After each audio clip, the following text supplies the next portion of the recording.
Well,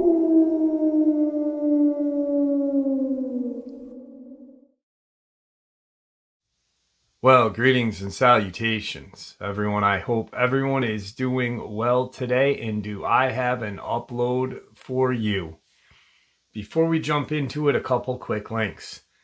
As many of you know, I rely on Patreon, PayPal, channel membership, and the merch to help the channel to continue to grow and go. Links to Patreon, PayPal, and channel membership is in the description below. Merch displayed directly under the video. Also, Dogman Frightening Encounters, Volume 1 through 3, the audiobook versions. They were written and researched by Tom Lyons, narrated and produced by me, Jeff Nadolny. Those audiobooks are available on Audible, Amazon, and iTunes, links to which are also in the description as well. And finally, last but definitely not least, if you'd really like to help support the channel to continue to grow and go, simply subscribe. It does not cost a cent. Click that like button, takes half a second. If you don't want to miss out on any of the informative uploads that I put out daily, click the bell icon. And folks, please leave a comment and share the video. Why? Well, because all of these things really do help this channel to continue to grow and go. They definitely do matter, and they are appreciated. And with that, I have taken far too much of your time. Let's jump in to today's upload, shall we? Today's upload is an interview with a subscriber. She at one point was a sheriff's deputy and had a horrific auto accident, and then decided to actually remain in law enforcement after recovering, and became an animal control officer. She shares some information and some of her experiences as an animal control officer and researcher of Dogman and other cryptids. Also, at the end of the upload, there will be some photos and an explanation for the photos from her. Let's jump into it. Today's first encounter. I don't even know where to start, and it pains me to even think about this because it happened less than a month ago. For my safety, I am going to remain anonymous, but you can call me Jake. I'm 21 and I'm a male. Last week I decided to take a trip from LA to my boyfriend's in Wyoming, as we were finally moving in together, so we needed to get final things from his parents' house back to our new one in LA. It's around a 15-hour trip there and the same return, so I stopped along the way in Utah for a day as my friend lives there, and I really didn't have any issues in my journey until I stupidly decided I'd drive the last 8 hours straight during the night. I was about an hour outside of Salt Lake City. It was about 1 a.m, driving through a forested road when it happened. There was a decapitated deer in the road, which made me bring my car to a stop. It was right slap bang in the middle, blocking me from getting by as the road was narrow. The entire area surrounding me was pitch black, my headlights being the only source of light except for the moon. The moon might have been full. I really don't even remember. I didn't even look up. I had to do something, so I tried calling my boyfriend, but the signal kept dropping, so we were not able to talk for long. He told me to drive over it, as getting out was not worth the risk of a predator still being around. I really wish I had listened to him. I got out of the car and headed toward the deer, and while I was making my way over, the crickets slowly went silent. The only sound was my car's engine, which really made me feel unsettled. I just wanted to get out of there, so I took hold of the deer's legs and started to drag it out of the way into the side of the road. I was not going to touch the head because it was going to be easy to either go around or over it. Dealing with it would have been too much for my squeamish self. It was what happened next that shook me to my core. When I had finished dealing with the deer's body, I wiped my hands clean on my shirt and looked up at my car, and sure enough, there it was, right next to my open door, 7-8 feet tall, covered in dark fur, standing on its two legs. Its eyes were like ours, but bloodshot. And I mean bloodshot. Its pupils were kind of a yellowish orange, and one of its hands was clenching my car door. I can still see those long, thick claws scraping into my glass window. It was looking right into my soul, panting and frowning like it had full of rage with me. So much so that its mouth was opening slowly, revealing long canine teeth. I was frozen like a deer in headlights, which was ironic because the headlights were on me now. I didn't know what to do, but I slowly took a step back, and as I did, it took a step toward me. Its legs were jointed like a dog's.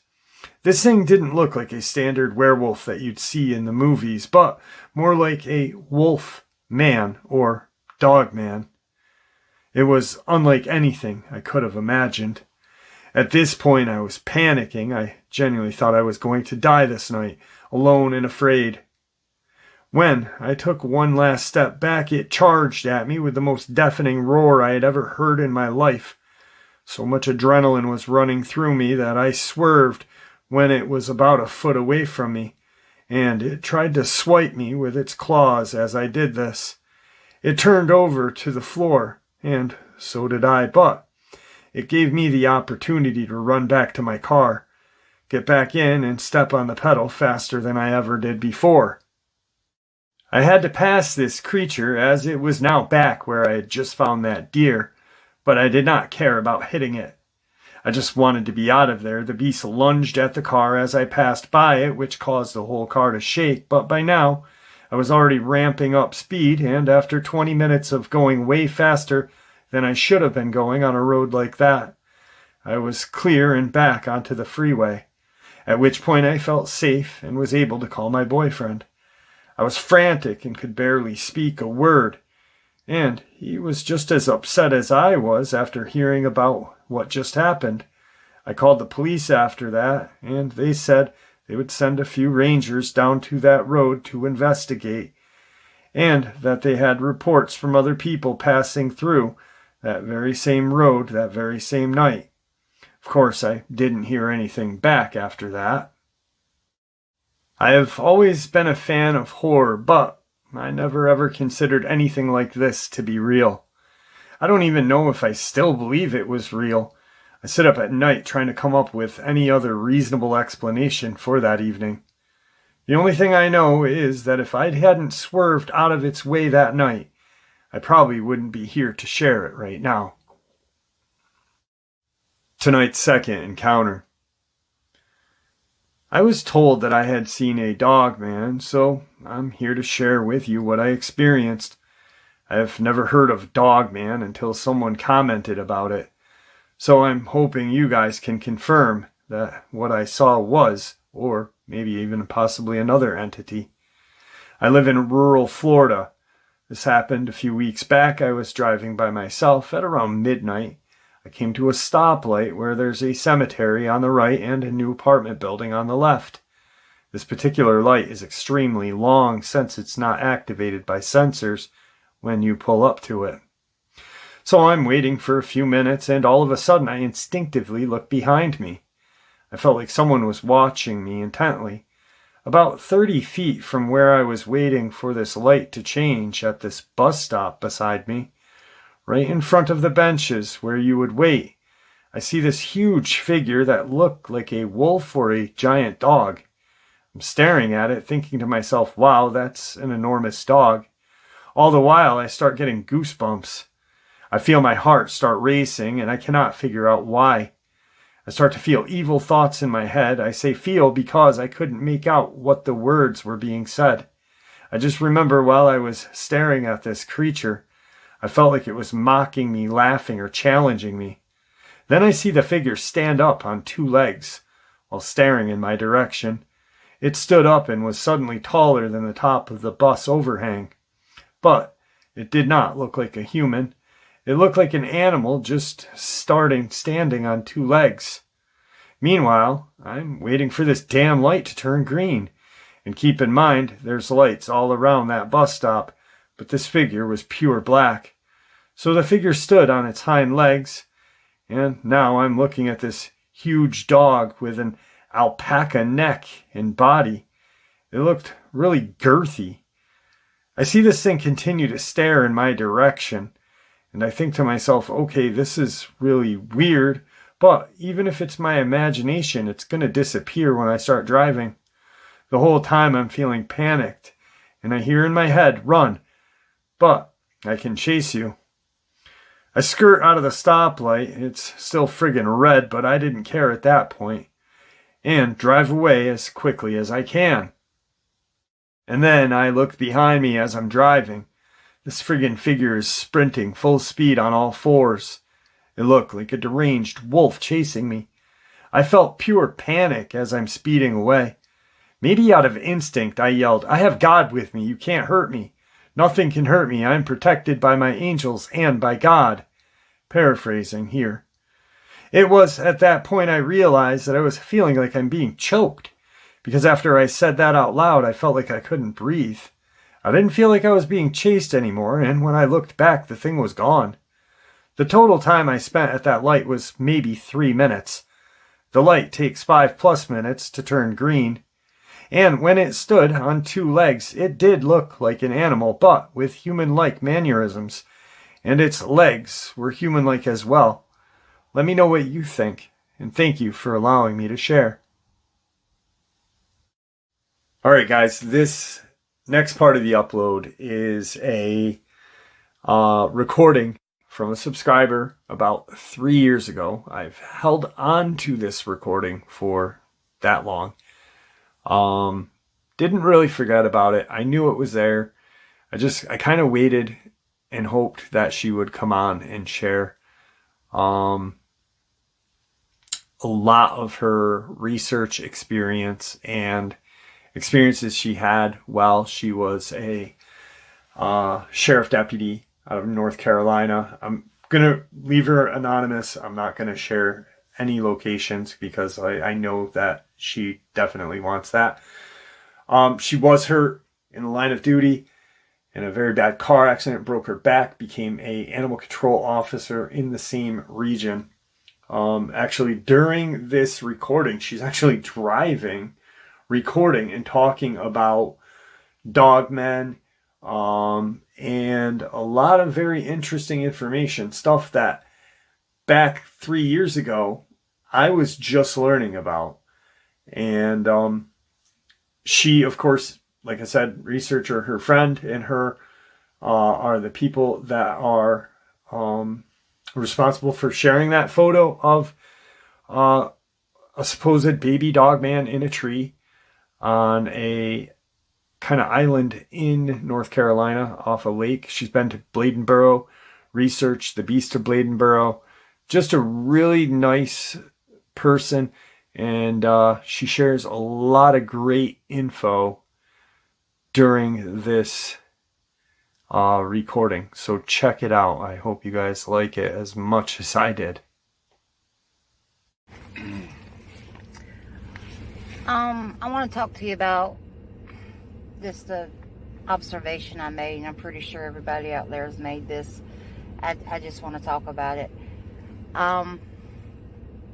Yes, I'm at work, but we very rarely get a break, and we're slow today, so I'm taking a lunch break that I normally don't get. But I want to talk about the Kudzu vine. I think I'm saying that right. Kudzu, or Kudzu. And I think anyone that lives in the South knows what I'm talking about. When you go up and down the road, you see these vines that take over everything. There's a green leafy vine. It was actually in the 1970s they classified it as a weed, but it's actually was used as a plant for cattle to graze on. It has like a sweet aroma to it, and it was brought in the United States in 1800s. Originally come, I think, Philadelphia.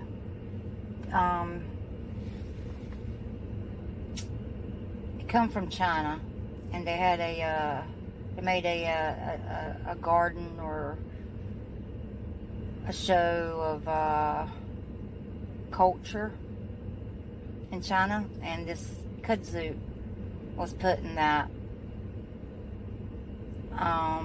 garden they created for China. So anyway, a local realized that the plant was just abundant and very resistant to pretty much anything.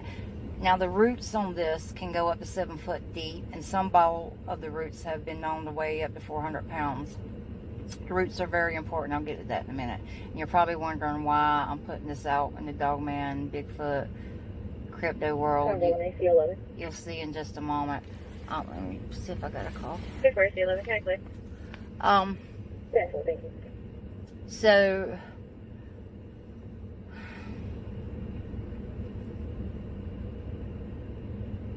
they realized really quickly it would be perfect for the South, and that's from Virginia all the way to Texas, for land erosion, because the land was literally being washed away in flash floods, and so they decided to plant this stuff. But they also found out that, hey, this is actually good for, has a multi-purpose. The livestock and wildlife just would eat this stuff like it was just candy. So everybody just jumped on board and started planting this stuff. Go ahead.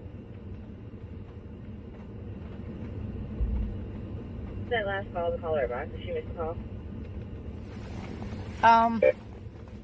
So what they didn't realize, this was a very invasive plant, which in 1970 it was classified as a weed, and it literally is known today as the vine that ate the South.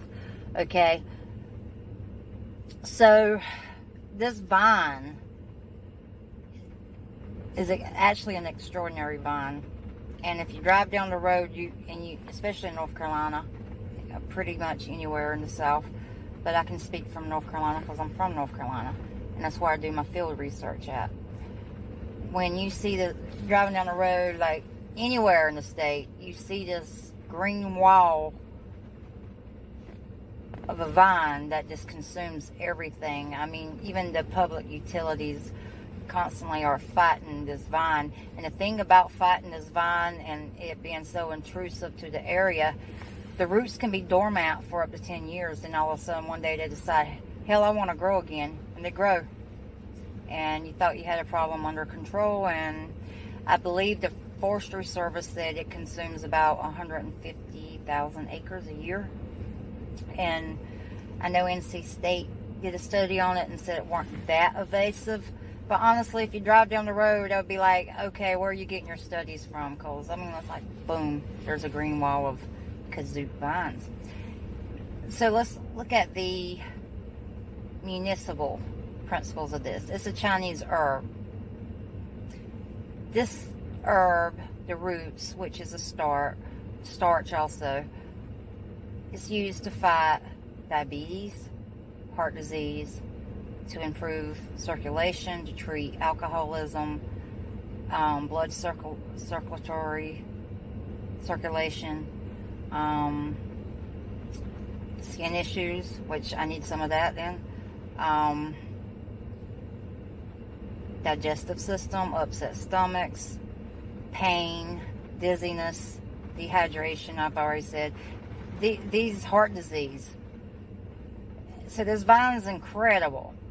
So why do I bring this vine up? And me and one of my friends were talking the other night, and he was talking about he has a case in North Carolina, and these creatures come out of these vines. And I kind of, like a year prior, where he comes from, he has caves and stuff like that. Where I come from, we don't have a lot of caves in our area. So I was actually trying to look at, are they going underwater in the caverns, or are they living in the root systems? But nothing fit our area. And we're trying to figure out where they live while we don't have structures or markers and, such. They don't need them in our area because they have these vines. And if anyone's close to me, they saw a video I probably sent to them where I was walking with my research partner. Now, we're not really research. We just go out for whatever because we know they're there. We were filming with my cell phone, just playing around, talking, making noise. Heard a single crow overhead, and everything got silent. We had a very brief odor. The odor didn't linger. It didn't drift away. It didn't anything. It was just there and gone. Bam. And I'm looking at my computer, make sure I didn't get a call. So I trailed a game trail with my cell phone, just like this. And I was telling Richard, I'm like, see, there's a little game trail. Could be coons, fox, bobcats. And I just briefly paused my cell phone. I weren't even looking in the cell phone. I was looking at the vegetation, which was a kudzu vine. And I caught this black creature. Some say it's a Dogman. Some say it's a Bigfoot. I don't know what it was. Some people say I hoaxed it and put a person in there in a costume. I don't care. Honestly, your opinions don't matter. I'm not a hoaxer and I'm not making money off this, so think what you will. But this creature just was in blackness that was created by these vines, little holes in them. Paused long enough to get the creature, which I did not see. I sat on that video for a year before we saw it. And the creature is looking forward, and it just turns and looks at me like that. Well, we never seen it. Why didn't we see it? Because these vines have these little tunnels in them that create dark spots, and they can literally be sitting there, and you never see them. This little creature thing, I could have reached out and touched it. And I want you to just think about that. Think about that. So when Matthew come in, Matthew was a 100-year flood. Then Florence was a 500-year flood. When Matthew come in, we really didn't get in our area for a long time. And when we found what we did on the video, actually somebody found something else on the video, which made us look at the video closer. If you originally watched the video from the beginning, there looks like a little black cat running down the trail. We're in the middle of a swamp. I'm a cat person. I would have seen it. Apparently not, because I didn't. Some people say it's a rabbit. Some people say it's a Dogman pup or a Black Panther kid. I don't know. We don't know what it is. But that's around the same time we filmed the little creature in the vines. And this weren't patty type or anything else like that. It looked, honestly, it had shoulders and it was slender like a human. Black as coal.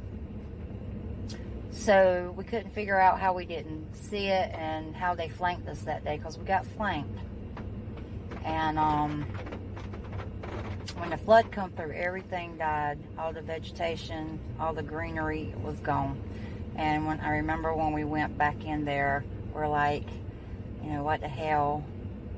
I mean, for me and Richard have a personal attachment to that land, and it bothered us to see it destroyed like that, because we knew what was out there too, and we knew they had young.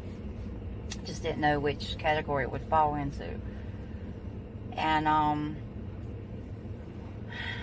what we were able to see is when the waters come through and killed everything, you could see the kudzu vines where they had made a tunnel system in these vines. So the whole time we were out there walking, they were paralleling us within arm's distance. And you could see where the vines were shaped. Some of it was probably shoulder high, some of it probably knee high.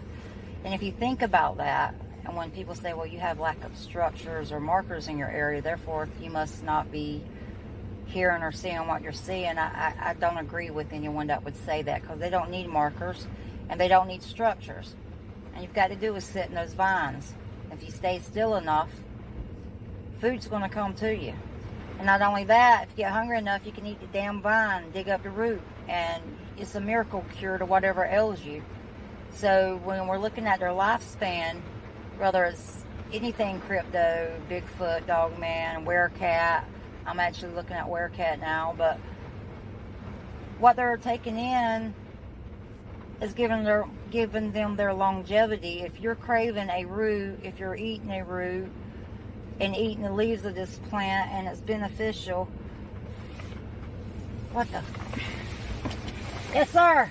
Yeah, would have a things to take the nuts out of the car to replace the tires? No, sir, I don't. Thank you. So anyway, they're literally curing their illness. People talk about how they recover fast and how they heal fast. It's in the roots. It's in what they're taking in. And I mean, that's common sense 101. We know that. But they're also living in these vines. They're camouflage. The other day I went to a sick wildlife call. Got there, storm was coming in. The lady said, well, the raccoon was in my flower bed. It was swaying back and forth. It kind of sounded more like distemperament than rabies. So she said it went into the wood line because she had domestic animals. I said, well, okay, I'll go check it out. I went into the woods, and this kudzu vine was growing everywhere. But what I saw were rabbits were being flushed out of the vines. I mean, they're just going everywhere. I'm like, well, there's my raccoon. Sure enough, go in and find a raccoon. We're happy about going in because it's a snake haven too. But the thing is, it's where the small game lives. It will come right to you. And if you're kind of following what I'm saying, I'm really not good at explaining things. I would write this out, but anyone that knows me knows I'm not the brightest crayon in the box, and I have a way of just jumping from here to there. But the small game's there too. All you have to do is literally sit still, they're going to come to you. And if you want a snack while you're waiting on a little juicy rabbit to come, eat the vine. So there's so many things about this vine we can relate to the crypto world. So many things. Tina and I were on a property that the people lived there for over 10 years. We got on our hands and knees, we crawled through this vine because we found a nest. Like a nest where, like, I'm 5'9", I was 5'10" before I broke my back, but that's neither here or there. But that gives you an idea. You could lay 4 or 5 of me in a row, and that would be the space under this nest. It was just beautifully woven branches that created a tunnel. Well, we got on our hands or knees, crawled through these vines, and we went into a clearing the property owner never knew they had. It was just wild ferns, trees. You could just see between the trees. And so these vines not only conceal animals, they're a crop for animals. They're now considered a weed. There's a tunnel system under them, and they hide like little cities. And when I say cities, I don't mean metro cities with buildings and stuff. Just think if you're an animal and you have a green wall of vines, and beyond those vines you have an area where you're safe from people, and it's open and it's free, you know, for them to roam and be animals and eat without intrusion. So these vines, next time you're out, take a closer look at these vines. They're in there, and I've just touched the surface of looking at this, but I can honestly say this applies to my area. It may not apply to your area. If not, that's great. And I'm also looking for input. Eating the roots is probably increasing the lifespan. B, the vines are cover. Small game go in there. And there's tunnel systems in there. So just kind of food for thought. Thank you.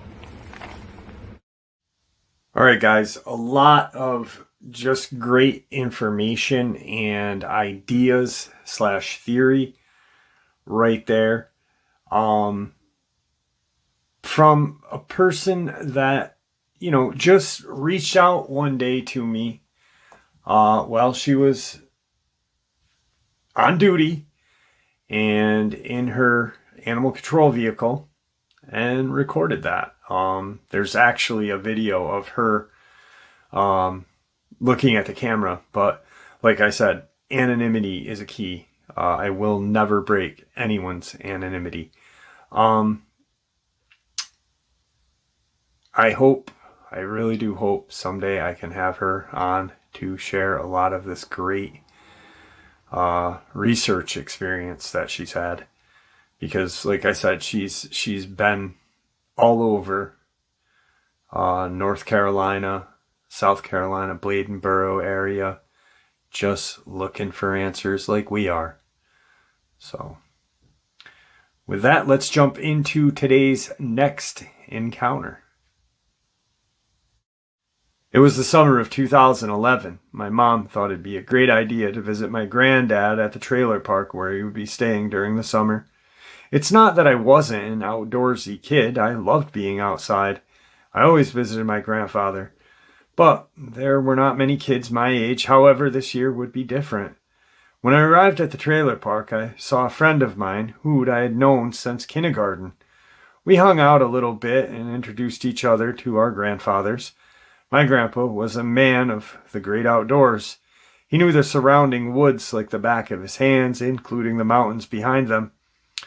During that time, my granddad, my friend, and I would camp in the woods whenever we felt like it. But on June 10th, that's when it started.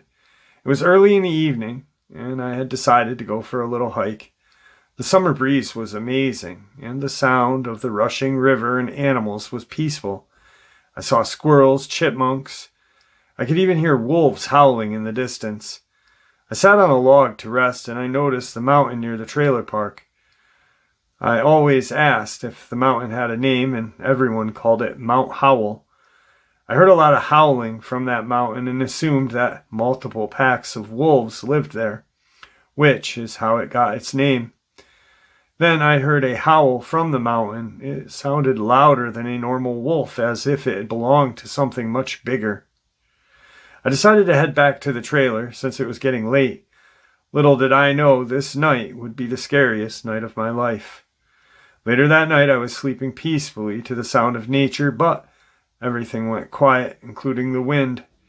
My granddad had taught me a lot about nature, and a saying he always told me is if nature goes quiet, there is a predator nearby. I started hearing leaves and twigs breaking, and I decided to take a peek from my window, and that's when I saw it. A large creature with black fur. At first I brushed it off, thinking, oh, it's a black bear, until it stood on its hind legs. Its body was too slim to be a bear. In fact, it looked more wolf-like. But I could easily tell that it was taller than your average wolf. Then it howled, but it was the same one from earlier in the evening. It sniffed the air as if it was hunting. Then it turned its head, looking at our trailer, looking at me. I was completely frozen in fear. This human wolf-like creature was hunting, and it had found me. I ducked under the window and hid under my blanket, footsteps growing louder and louder until they stopped. I waited a little bit and then made the biggest mistake I could have ever made.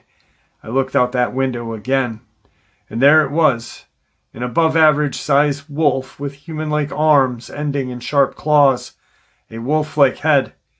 My eyes widened and fear enveloped me to the point where I couldn't breathe. It turned its head to the right and walked off. I thought it had lost interest, but then I heard a shaking noise. It was the sound of the trailer door that the creature was trying to get in. Eventually, I was able to run out of my bed and keep the door from opening. Since I was only 8, I wasn't enough, until I heard the sound of a gun being fired and the creature howling in pain and running off. When I no longer heard the footsteps, I opened the door and saw one of our neighbors, John. "Are you okay?" he asked, but the only response I could muster was, "What was that?" Thankfully, he responded, "That's the reason why we call that mountain Mount Howell." For the rest of the summer, I stayed either with my friend or my grandfather inside that trailer. I never hiked those woods again, and I'm glad John stopped that creature. Otherwise, I probably wouldn't be here sharing that story. Also, Mount Howell is not the name of that mountain. I later found out what it was called, but for safety reasons, I don't want to share. I don't want anyone going up there and getting hurt. Today's the final encounter. This experience takes place on my granddad's property up in Colorado mountains, a couple of hours outside of Denver. My grandparents live in a decent-sized cabin smack dab in the middle of the woods. They own about 170 acres of forest of their own. At this time, I was 19 years old, decided to go hunting because deer season had just opened up, and I was honestly excited to go. At around 9 in the morning, after a breakfast of pancakes and eggs, I packed a small bag, told my parents and grandparents I was going to see if I could bag a deer. They said okay and let me on my way. To give a little info on myself, I'm 6'4", 185, so I by no means am a small guy. I took about 30 minutes to walk to the tree stand, as I was trying to be as quiet, and also it was freezing outside. It was like 10 degrees with the wind chill. I arrived at my stand and took the ladder up and sat in my tree stand. I was in a very good spot because I was high enough to see around me, and partially covered by the branches that still had some leaves on them. I started to give calls and make noise, and after a couple of hours, 3 doe came running out of the trees to my right into my shooting lane. I, unfortunately, was not going for doe, but it was a little morale booster because it meant that deer were around, and I was absolutely freezing my ass off in the stand. After watching the doe for a bit, they disappeared off in the other direction, and I again was left alone. I waited another hour to see if anything else would come, but nothing did, so I opened my backpack and pulled a couple of granola bars out with some trail mix and my water. It was lunchtime and I was starving. I finished my snacks and sipped some water, and in the middle of my drinking some water, a huge 8-point buck came trotting through the trees, and to be honest, I almost choked on my water. This was the biggest buck I had ever seen, and it was right in my shooting lane. And it was broadside, which was perfect. It was about 50-ish yards out, and my heart was racing. I was so excited. I was carrying my personal .308 Winchester, which my dad had bought me a year before when I turned 18. I steadied my aim and took a breath as I looked through and adjusted the scope. And I saw that damn thing kick into gear and sprint away into the trees. God dang it, I muttered under my breath. I was genuinely pissed off. I thought to myself, what the hell scared it off? I looked around through my scope and glanced to my left, and that's when I saw this thing 30 feet to my left. I couldn't believe I didn't pass out. There was a set of huge amber-colored eyes staring right through my soul. My gut dropped as I saw this thing emerge from the forest, coming into view. Walking on 2 legs, jet black, the head of a German shepherd, its ears were pointed. It was around 7 feet tall, muscular, not like a bodybuilder, but like a professional track runner. Its legs were skinny and dog-like and very defined. Its arms were lanky, ending in claws. Then I saw its lips curl back and show me its canines, like it was snarling. I wanted to leave, I wanted to get out of there, but I couldn't stop looking at this thing. I was fixated on it, and it was fixated on me. I was cold, and my blood felt like there was ice coursing through them. I was shaking, my thoughts running through my head. I realized my .308 Winchester would probably not do me any good. This thing would shred me to bits. As if my mind and soul weren't shattered enough already, this thing slowly began walking toward my stand. It got maybe 25 feet away and just stared at me. Words cannot describe the fear or terror I was feeling at this point. It gave me this, you lucky you didn't shoot that deer or you'd be next look. It then growled this low, guttural, loud growl. The best I can describe is a alligator bellow but longer, and not as throaty. I was sweating so badly, my heart was pounding so hard, I thought it was going to explode. Then it gave out this kind of snort, turned off and ran in a swift motion, jumping back to all fours and running in the direction of the buck. I sat there for 30 minutes watching and waiting because there was no way I was getting off this stand after watching that thing. I finally gathered enough courage and sprinted home as fast as I could. I told my parents, but they didn't believe me, of course. My grandparents, on the other hand, pulled me aside after. and said they had seen it as well. They haven't seen it in a couple of years, but they know that it's out there. I've been back several times and never saw it again, nor do I want to.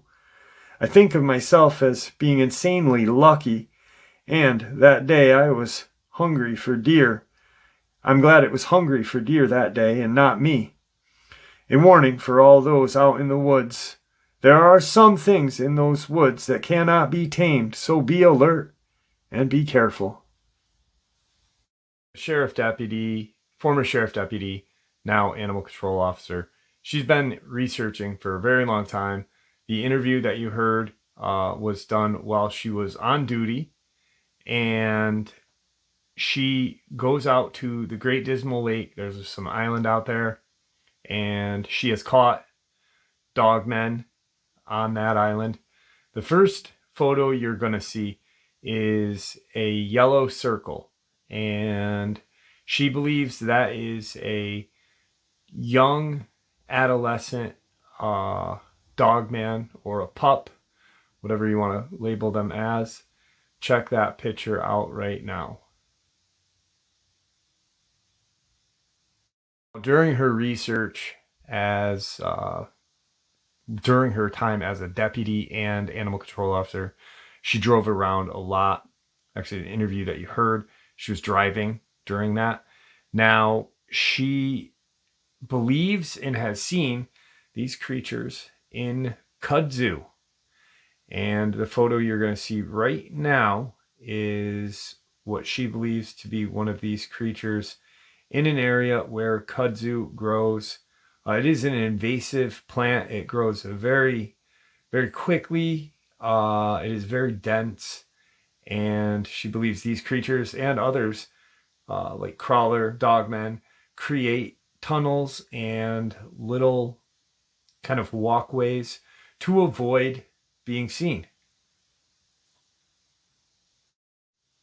And the final photo you're going to see is from one of her trips out to that island in the Great Dismal Swamp. The right-hand side, or I believe it'd be probably the right-hand side that you're going to be looking at, is a far away shot of it. And then the left-hand side would be an up-close shot. She believes in that nook is another adolescent dogman, which I can see something very clearly there. I've actually looked at all of these pictures many times, and I do see something in them. I didn't take them, so I'm just sharing them with you. But she is very, very dedicated researcher, as well as a law enforcement officer, and she's very honest, just a very nice person as well. So here is that photo. And there you have it, folks. I do hope you all enjoyed this upload as much as I enjoyed sharing it with you, and I'd like to thank you all for supporting this channel. It is, after all, your support that helps the channel to continue to grow and go, and what gives us all a place and a chance to share our experiences and theories judgment-free. Everyone is simply treated with the respect that we deserve. Please stay safe, happy, healthy, and ever vigilant, keeping an eye on our children, pets, family, and friends. These creatures are real. These events have happened. Share this information with those you love and care about, and it may just help save their lives someday. Until next time, never stop asking questions. Never stop searching for the truth, and God bless you all.